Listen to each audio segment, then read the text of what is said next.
In my town, the graveyard gates have always locked themselves at dusk. Not with a key, not with chains, not by anyone's hand. As long as anyone can remember, the heavy black iron doors would swing shut on their own just as the sun dipped beneath the tree line.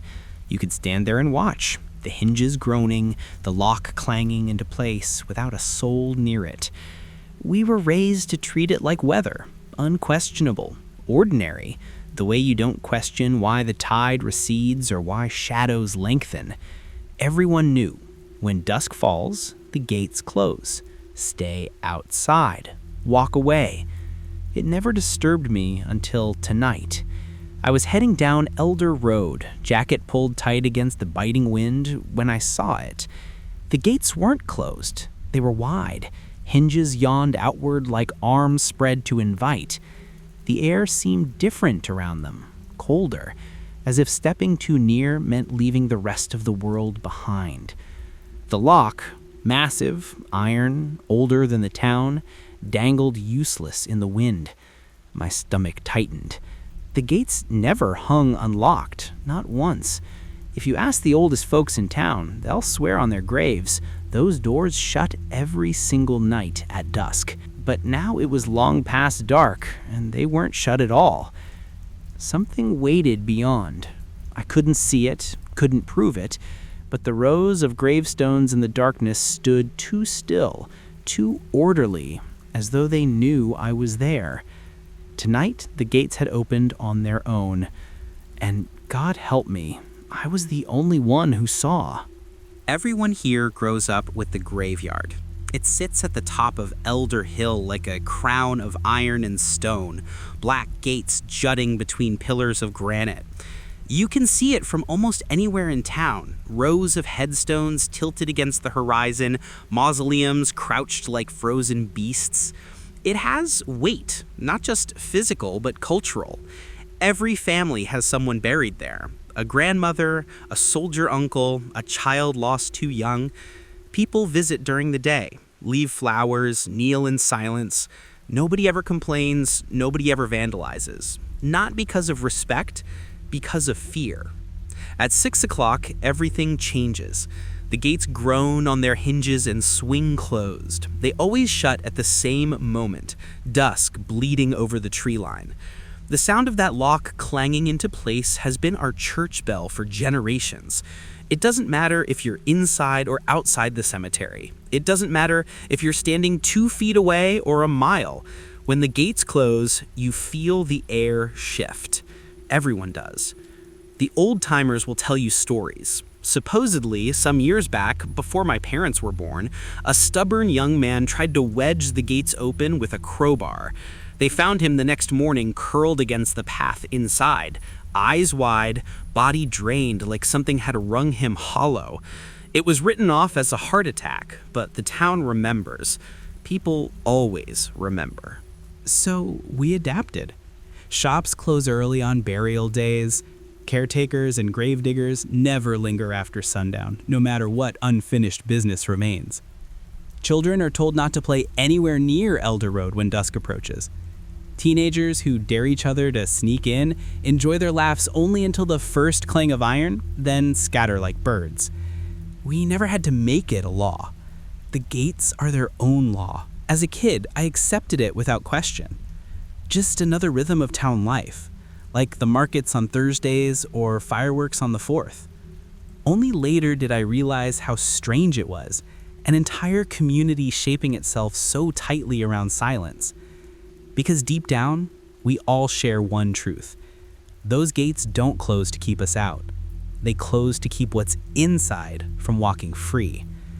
And that works fine, until the night they don't. Every kid in town grows up knowing the rules. You don't learn them from teachers or pastors. You learn them whispered on the playground, in the back seat of your parents' car, during sleepovers when the moonlight bleeds pale through curtains. They come to you like old prayers, rules older than you, older than your parents, maybe older than the cemetery itself. Rule 1, never be inside the gates when they shut at dusk. People who are don't always come back out. Rule 2, Never touch the iron when the lock is engaged. It burns, not like heat, but like your whole body is repelled. Kids dared each other plenty, and everyone came away with blisters shaped like twisted vines. Rule 3. If you walk past after dark and hear someone you know calling your name from inside, don't answer. It isn't them. There were other warnings too. Foolish sounding. Don't whistle past the gates. Don't count the rows of headstones. If the wind blows through the bars, never breathe it in. Stuff that sounds laughable at daylight, but carried conviction after night. I can still remember one boy from my class, Daniel Knox. He was the kind to test any boundary. One autumn, he crept up to the gates at dusk, bragging he'd stay when they closed. A bunch of us crowded the road, horrified but too entranced to drag him back. The sun dipped, iron clanged, the gates sealed before our eyes. Our hearts hammered, waiting for Daniel's smug grin to reappear. Instead, we heard rustling, a whimper, then silence. When the caretaker unlocked them at sunrise, Daniel wasn't there. People said maybe he'd run, maybe he'd left town, but his parents still leave flowers at an empty grave marker. That was years ago, but kids talk. The story circulates and mutates, but the truth is burned into us. You don't test the gates, not unless you want to go missing. So we obeyed, not because our parents scared us into it, but because something deeper, something primal, said those rules weren't just advice, they were survival. Which is why tonight, staring at those black bars hanging wide open after dark, my stomach knotted worse than it ever had as a kid. It wasn't just a rule broken. It was the first crack in the only thing that kept us safe. I've walked Elder Road every evening for years. It's part of my routine. Check the shutters, cut across by the cemetery, watch the gates swing shut like clockwork.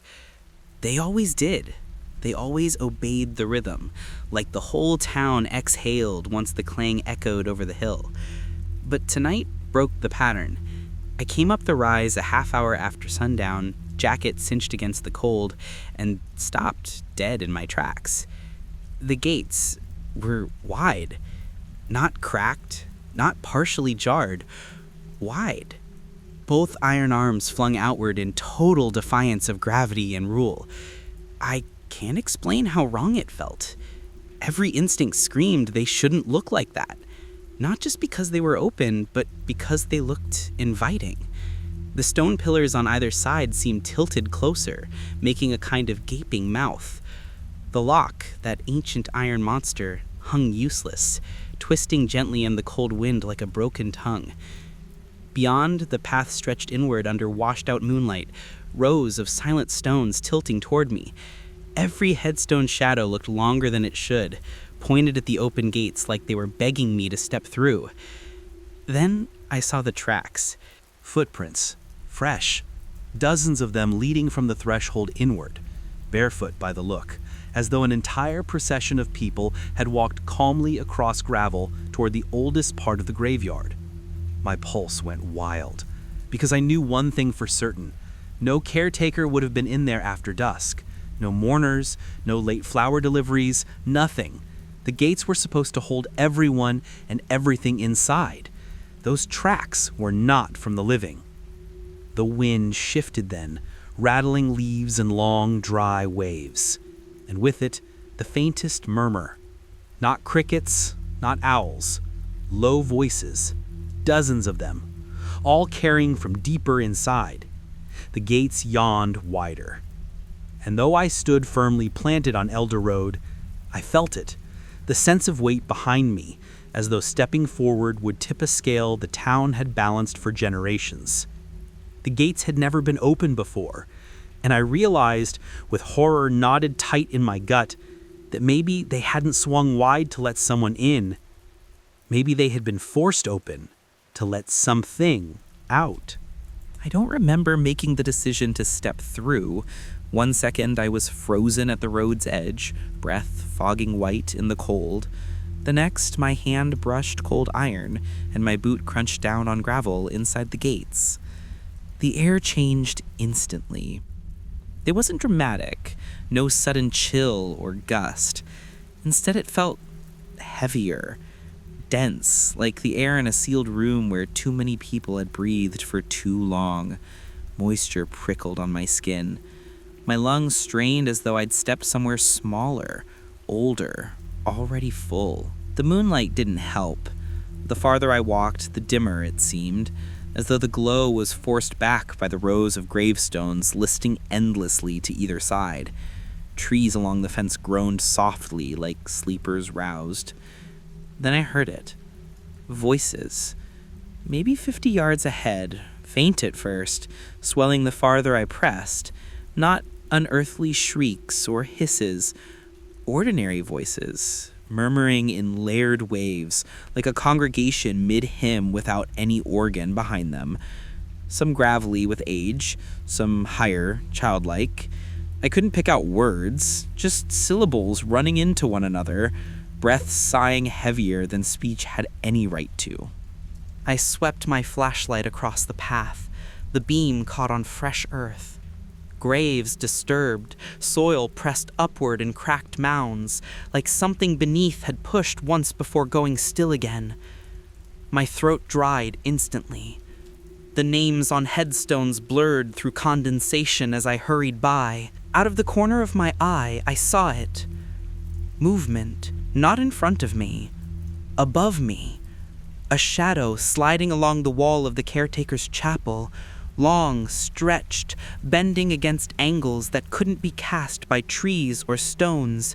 It moved like it was mimicking, like it was reading my pace.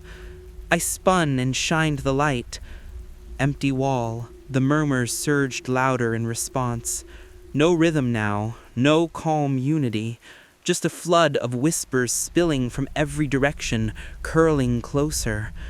A hiss of dozens of tongues trying my name out for size. Something scraped stone behind me like fingernails. My grip crushed the flashlight to my palm as I forced myself forward, past more fresh graves, past tilting stones. Every row looked ready to lurch forward, shadows swaying though the air was perfectly still. When I dared look back at the gates, the hinges groaned faintly, then clicked shut behind me. Sealed. For the first time in my life, I was inside at night, and I wasn't alone. The chapel was my only refuge. A squat stone building pressed against the graveyard's northern wall, its windows cracked and opaque, its doors swollen with rot. I should have walked past, but the whispers swarmed thick around me like gnats until my hand clasped the iron handle. Inside, the air was stale, tinged with mildew and soot. My flashlight beam passed over rows of broken pews piled against one wall, leaving a clear path to a desk wreathed in cobwebs. A leather ledger lay open atop it, pages curled yellow. I thought it would be routine caretaker notes, burial records, repairs, expenses. And at first, it was. Names, dates, weather, scrawled in neat script. But halfway through, the writing shifted. Jagged, hurried, black ink pressed so deep it bled through. August 3rd, 1911. The gates opened again. September 14th, 1937. Heard them whisper my name. Stayed silent. Still here. April 9th, 1958. Don't let the lock hang inward. That's when they slip through. Page after page, decades of entries layered one after another. Different hands, same warnings. Some passages were just lists. Do not cross if the gates open on their own. Do not answer if the dead remember you. If silence falls suddenly, leave at once. Never look toward the mausoleum after midnight. Each rule circled, underlined with desperate emphasis. One set of notes, written in trembling handwriting, repeated the same sentence over and over until the ink nearly tore a hole through the page. Once you are inside, After dark, the count begins. There were no explanations, no context, just rules scrawled out like survival mantras. A final entry chilled me most, written in the neatest hand of all, as though calm acceptance had replaced fear. October 22nd, 1989. The gates never protected us. They protected them. The whispers grew louder around the chapel walls, brushing through cracks in the stone like breath forced through teeth. I pressed the book shut, clutching it tight against my chest like a shield. Someone before me, dozens of someones, had been through this exact night. Not all of them had made it out. The longer I stayed in that chapel, the louder the voices pressed in. They circled the walls, hissed across cracks in stone, murmured through weed-stuffed windows. My name threaded through them in 100 tones, some trembling, some mocking. I focused on the logbook's rules, repeating them in my head. Don't answer. If the dead remember you, if silence falls, leave immediately. My lips even whispered the words. But then came another voice. This one cut through the mess like knife to cloth. Clear, perfect, familiar. It was my mother's. She died 3 years ago. I buried her myself under the maple tree near our house, not here. Yet her tone curled warm against the cold, carrying the exact softness she used to wake me as a boy. "Come outside," she crooned. "You shouldn't be in there. You'll catch cold." The book throbbed in my hands, a warning weight. Don't answer, don't answer. But my throat betrayed me. Just one word, slipped soft as breathing. "Mom?" The effect was instant. Every whisper stopped. The whole graveyard pressed into absolute suffocating silence. Even the wind died outside the chapel door. My breath echoed like a scream in a cavern. Then the iron groaned. I whirled to the doorway just in time to see the gates at the road jerk shut. Not slowly, not ceremoniously like every dusk.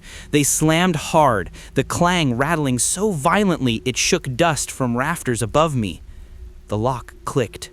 I wasn't near it, hadn't touched it, yet the gate sealed with me still inside. The silence broke with a sound I'll never forget. Dozens of feet, bare and dragging, shifting across gravel in unison, slow, patient, coming closer. The log's rule echoed too late in my mind. Once you're inside after dark, the count begins. And they had started to count. Gravel whispered like sand through a funnel as feet dragged steadily down the central path. I crept from the chapel's doorway, flashlight trembling in my grip. The beam wavered over headstones and clipped shadows. Nothing at first. Then, the figures appeared. They weren't wild or stumbling like corpses in stories. They walked in lines, 4 by 4, shoulder to shoulder, silhouettes faint beneath the sickly moonlight, silent beyond those dragging feet.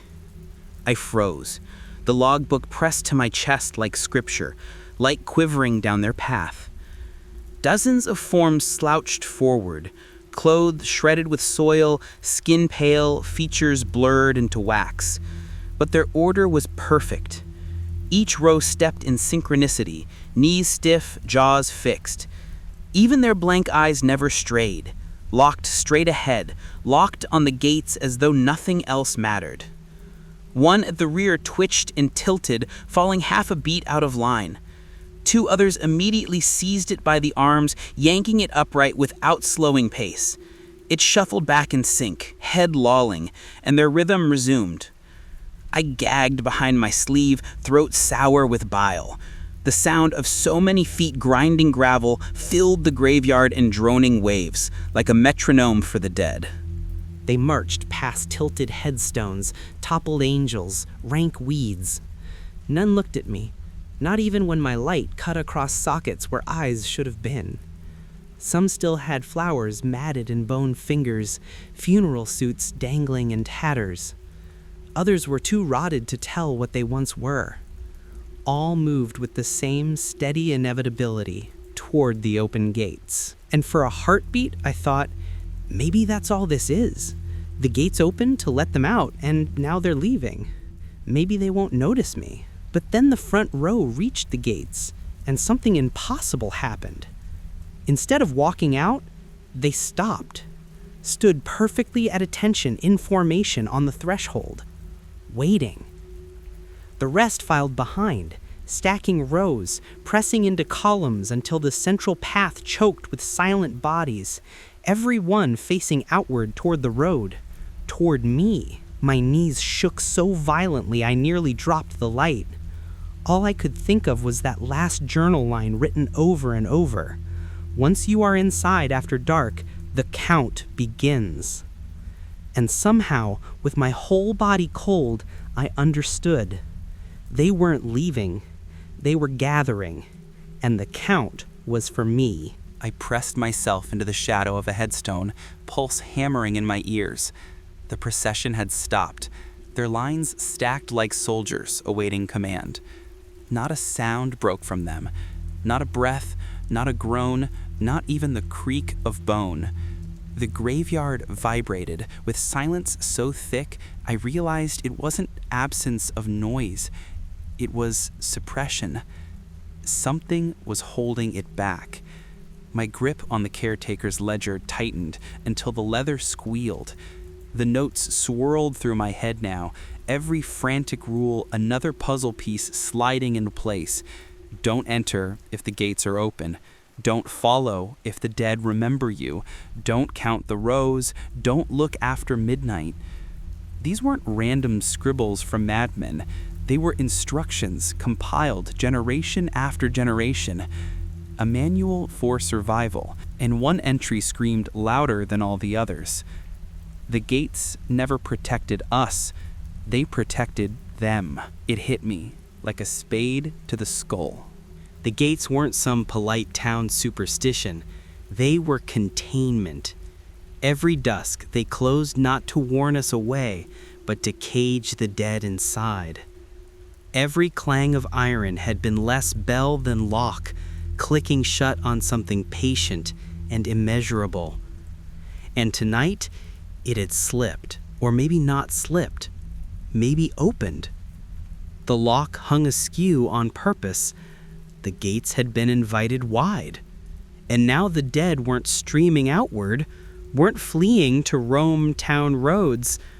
They were positioning themselves, lined like a militia, preparing for a leader.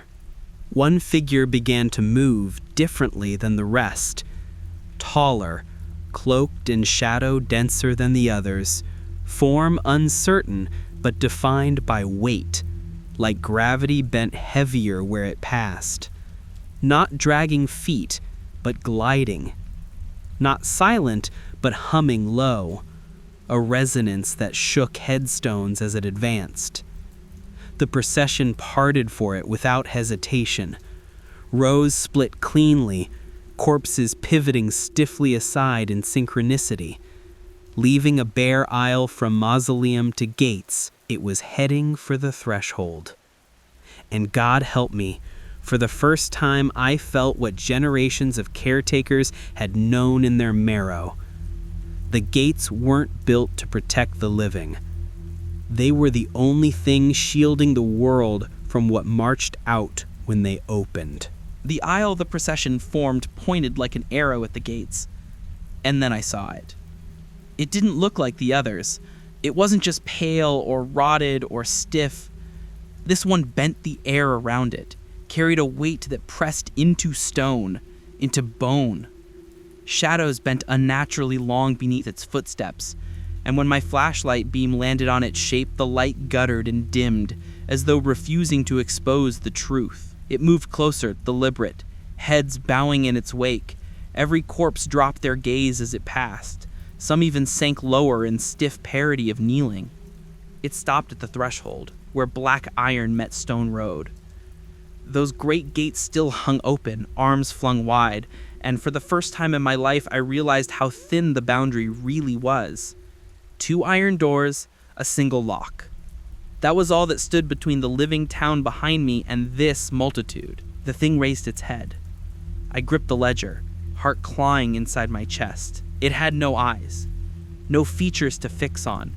Instead, where a face should be, it bore a smooth sheet of gray skin, stretched taut like a mask. Yet I felt it looking at me, felt my own name course through that weight of attention until the inside of my skull rang with soundless voice. The corpses behind it shifted. All at once they turned their heads toward me, hundreds of dead sockets, hundreds of twisted mouths curving into mockeries of smile. The entity lifted one arm with terrible grace. A bony hand pointed directly at me. The gates shuddered. The iron moved an inch wider. Stone groaned as hinges screamed in delight. I knew then the gates weren't doors anymore. They were thresholds, portals, and the thing on the other side was ready to lead its congregation forward into the world. The rules I'd read pounded in my ears until one stood apart. If silence falls, leave immediately. Yet there was nowhere to go. The gates were sealing me inside. The dead waited for a signal, and the leader's hand still pressed toward me, like accusation through the dark. That's when I understood. The rules weren't a warning for everyone. They were a job description. I wasn't just a trespasser. Tonight, by answering, by surviving past the count, I had been assigned something. My role was keeper, and the gates would not stay closed without me. The ledger shook in my sweaty hands. Pages flapped in the graveyard wind, though the air around me was choked still. The words blurred from panic, but scraps of ink seared through like brands. Don't answer if the dead remember you. Don't follow. Don't count if silence falls. Leave. The silence had already come. The procession waited stone still, mouths curved into hideous smiles. The faceless figure's long arm remained raised, finger leveled at me like judgment. The open gates behind it groaned wider with each breath, cold air spilling through like drafts from a cavern too ancient to name. I did the only thing I could. I ran. Boots pounded gravel, dodging headstones that leaned like teeth. Whisper hands reached from the edges, grasping faintly as I passed. The murmurs surged alive again, dozens of throats calling together, not to each other, but to me. My name pulled through the night, pressed into me from all angles like hooks made of sound. I screamed it back, not as answer, but defiance. The ledger clutched high. I shouted words scrawled across decades. Stay counted. Stay still. For a ragged second, it worked. The rows halted, their feet frozen mid-drag. The faceless figure tilted its head in visible disdain, yet the iron of its command slackened. The gates behind it shrieked wide open now, metal scraping stone. Beyond them, I saw no road, no town, only darkness, a vast, endless exhale of night curling outward, hungry. I bolted for the gates anyway, forcing my legs to pump, lungs burning raw. The figure lunged once, the procession taking a synchronized step forward. Too late. My shoulder smashed the jutting iron, my body tumbled through to gravel road outside. The instant I crossed, the gate slammed shut behind me like jaws, lock clanging with finality. The night air shifted back to normal weight. Crickets chirped again down the valley. I lay gasping, half collapsed on cold stone, but my relief curdled almost instantly because I heard it. The clang of lock hadn't sealed everything shut. Somewhere behind me, deeper inside the graveyard, another gate groaned and something dragged itself through before the silence reclaimed it. I had escaped, but not alone. I tell myself I survived, that the clang of the gates behind me was victory, not exile. But the truth gnaws at my ribs every night since, because I know what I saw, I know what I heard, and I know that when I stumbled back through those gates, something else came with me. I can feel it. Every dusk since that night, I hear the groan of hinges echo faintly on the hill before the bells of town clock strike 6. Even when I'm locked in my house miles away, The sound carries through the floorboards like iron straining against iron. Sometimes I check the cemetery from Elder Road, and I swear the lock trembles, rapping faint against the bars like a pulse too eager to escape its vein. I told the council. They smiled politely, wrote notes they didn't mean to keep, and changed the subject. They know, of course. They've always known. The gates aren't their responsibility. They're mine now. Some wretched inheritance carved into the marrow of my name. Whatever compels them, whatever hunger seethes inside, it waits for me. Because once you've been inside after dark, once your name's been added, you're marked. I still clutch the ledger, flip through it in the small hours. Names of caretakers long gone bleed across its pages, notes scrawled in panic, warnings written like sermons. And I understand now what that final neat hand meant in 1989. The gates never protected us. They protected them. The silent congregation, the faceless leader that pointed at me with the weight of centuries. The army still inside, lined neat row after row, waiting for the night when the iron doesn't hold. And the worst part? Sometimes I hear footsteps on my own gravel path at dusk. Soft, dragging, patient. Never close, never loud, just enough to remind me the procession may not be caged as tightly as I pray. So here's the warning, the only gift I can give you, because I know how this ends for me. If you ever find yourself in a town where the graveyard gates close on their own at dusk, do not wait to see it. Walk the other way. Treat it as law older than Scripture, because those gates are not closing for you. They are sealing something you don't want to meet. And if one night, like me, you see them still open after sundown, turn around. Leave. Don't follow the footprints. Don't mistake familiar voices for family. Don't step through those bars. Because the gates don't close to keep us out. They close to keep them in. And the moment you look too long, the moment you listen too closely, the moment you answer back, you'll understand what the ledger means by the count begins. You'll hear your name among the whispers. You'll see the procession forming. And sooner or later, the faceless leader will raise its hand and point. The choice won't be whether you survive.